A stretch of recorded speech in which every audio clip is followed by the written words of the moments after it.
In a 120-volt circuit, there is typically a hot wire, which carries the electrical current from the power source to the load, and a neutral wire, which serves as the return path, completing the circuit back to the source. The neutral wire is typically grounded at the service entrance, providing a low impedance path for fault current to return to the source, which facilitates the operation of overcurrent protection devices such as circuit breakers or fuses during a fault condition. In a 240-volt circuit, the configuration is different. A standard 240-volt circuit in a residential setting typically involves two hot wires and an equipment grounding conductor.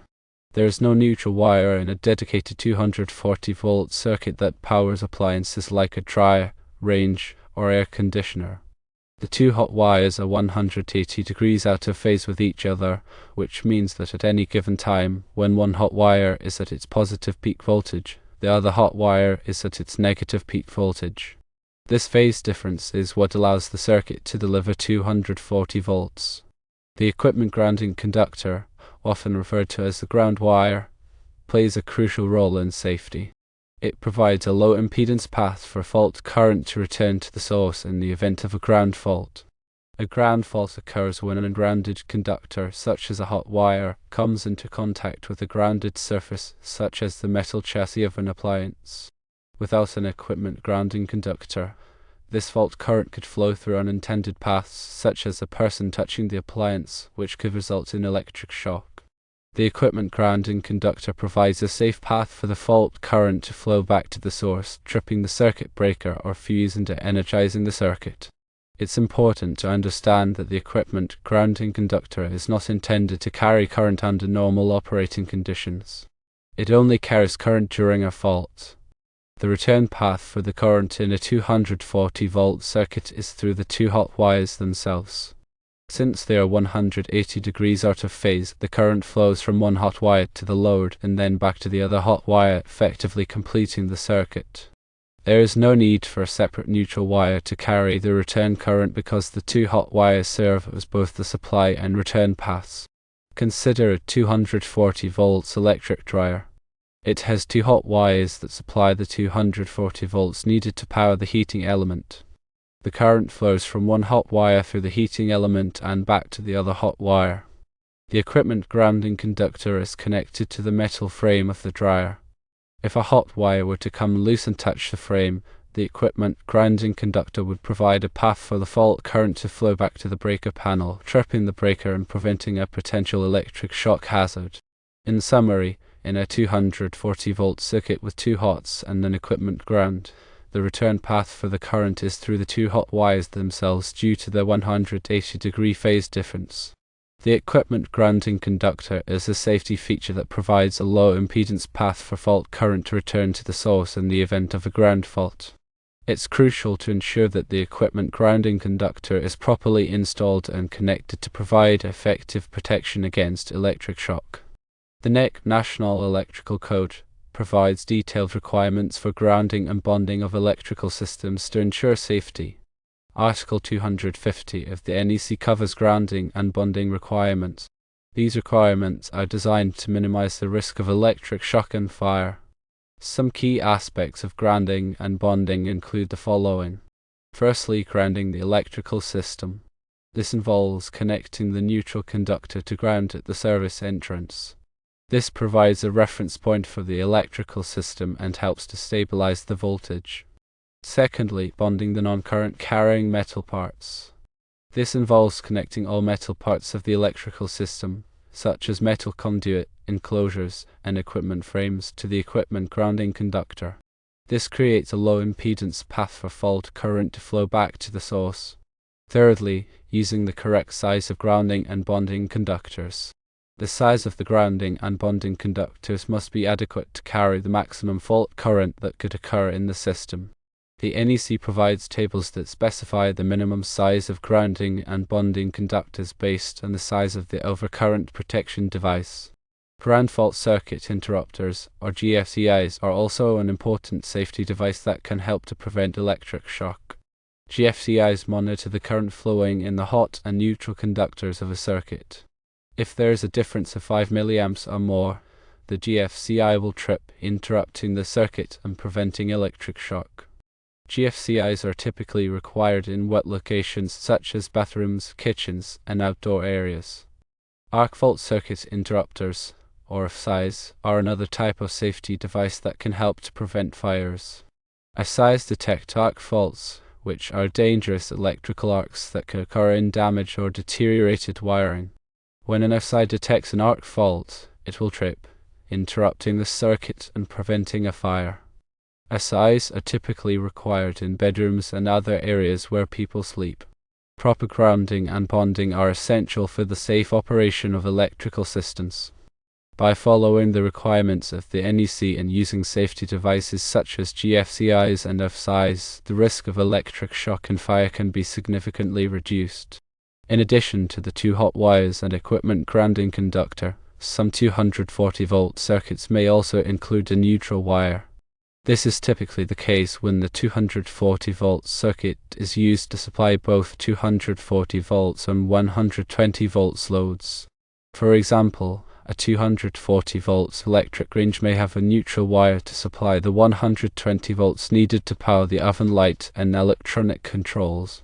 In this case, the neutral wire serves as the return path for the 120 volts loads, while the two hot wires serve as the supply and return paths for the 240 volts loads. The equipment grounding conductor still provides a safety function by providing a low impedance path for fault current to return to the source in the event of a ground fault. It is important to know that the neutral wire and the equipment grounding conductor are separate conductors and should not be connected together except at the service entrance. Connecting the neutral wire and the equipment grounding conductor together at any other point in the electrical system can create a dangerous situation and is a violation of the NEC. The reason for this is that the neutral wire is intended to carry current under normal operating conditions, while the equipment grounding conductor is only intended to carry current during a fault. If the neutral wire and the equipment grounding conductor are connected together, the equipment grounding conductor can become energized, which could create a shock hazard. The NEC specifies that the neutral wire and the equipment grounding conductor must be kept separate throughout the electrical system, except at the service entrance where they are bonded together. This ensures that the equipment grounding conductor only carries current during a fault and that it does not become energized under normal operating conditions. In summary, a 240-volt circuit may or may not include a neutral wire, depending on whether it is used to supply both 240 volts and 120 volts loads. If a neutral wire is present, it serves as the return path for the 120 volts loads, while the two hot wires serve as the supply and return paths for the 240 volts loads. The equipment grounding conductor provides a safety function by providing a low impedance path for fault current to return to the source in the event of a ground fault. The neutral wire and the equipment grounding conductor must be kept separate throughout the electrical system except at the service entrance where they are bonded together. Let's discuss some common misconceptions about 240-volt circuits. Firstly, the misconception that 240 volts is more dangerous than 120 volts. While it is true that 240 volts can deliver more power than 120 volts, the risk of electric shock depends on the amount of current that flows through the body. A 240-volt circuit is not necessarily more dangerous than a 120-volt circuit if the circuit is properly grounded and protected by overcurrent protection devices. Secondly, the misconception that the equipment grounding conductor is the same as the neutral wire. As mentioned earlier, the equipment grounding conductor and the neutral wire are separate conductors with different functions. The equipment grounding conductor is only intended to carry current during a fault, while the neutral wire is intended to carry current under normal operating conditions. Thirdly, the misconception that all 240-volt circuits require a neutral wire.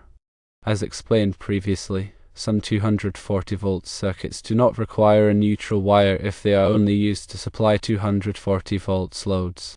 Fourthly, the misconception that it is safe to work on a 240-volt circuit if the circuit breaker is turned off. It is important to always verify that the circuit is energized before working on it, even if the circuit breaker is turned off. This can be done using a voltage tester. It is also important to follow proper lockout/tagout procedures to prevent the circuit from being accidentally energized while you are working on it.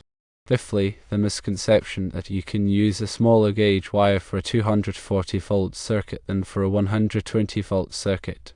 The size of the wire must be adequate to carry the maximum current that the circuit will be expected to carry. The NEC provides tables that specify the minimum size of wire based on the ampacity of the circuit. It is important to consult the NEC and follow the manufacturer's instructions when installing or working on 240-volt circuits. If you are not comfortable working with electricity, it is best to hire a qualified electrician to do the work.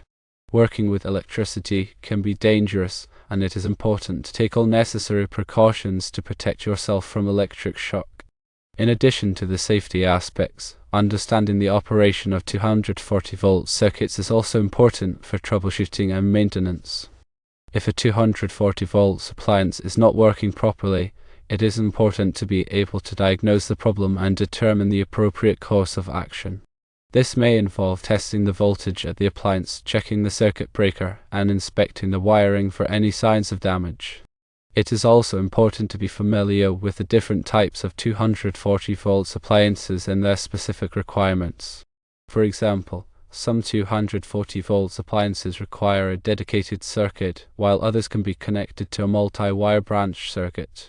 A multi-wire branch circuit is a circuit that shares a neutral wire between two or more hot wires. This type of circuit can be used to supply both 120 volts and 240 volts loads. However, it is important to ensure that the neutral wire is properly sized to carry the maximum neutral current that could occur in the circuit. The NEC provides specific requirements for multi-wire branch circuits to ensure that they are installed and operated safely. When working on electrical circuits, it is important to use the proper tools and equipment. This includes insulated screwdrivers, pliers, and wire strippers. It is also important to wear safety glasses and gloves to protect yourself from injury. Before working on any electrical circuit, it is important to turn off the power at the circuit breaker and verify that the circuit is de-energized using a voltage tester. It is also important to follow proper lockout/tagout procedures to prevent the circuit from being accidentally energized while you are working on it. If you are not comfortable working with electricity, it is best to hire a qualified electrician to do the work. Working with electricity can be dangerous, and it is important to take all necessary precautions to protect yourself from electric shock. Continuing on the topic of 240-volt circuits, it is valuable to explore different wiring configurations and their applications. For example, a common configuration for supplying 240 volts to a single-phase load involves using a two-pole circuit breaker. The two poles of the breaker are connected to the two hot wires, providing 240 volts across them.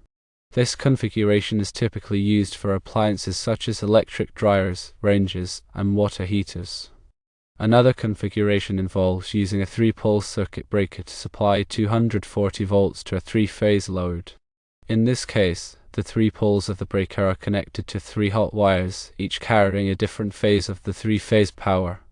This configuration is typically used for larger motors and equipment in commercial and industrial settings. The specific wiring configuration will depend on the type of load being supplied and the requirements of the electrical system. It is important to consult the NEC and follow the manufacturer's instructions when installing or working on 240-volt circuits. In addition to the wiring configuration, the type of conduit or cable used to run the wires is also important. The NEC specifies the types of conduit and cable that are permitted for different applications. For example, non-metallic sheath cable, or NM cable, is commonly used for residential wiring. However, NM cable is not permitted in certain locations, such as wet locations or where it is exposed to physical damage.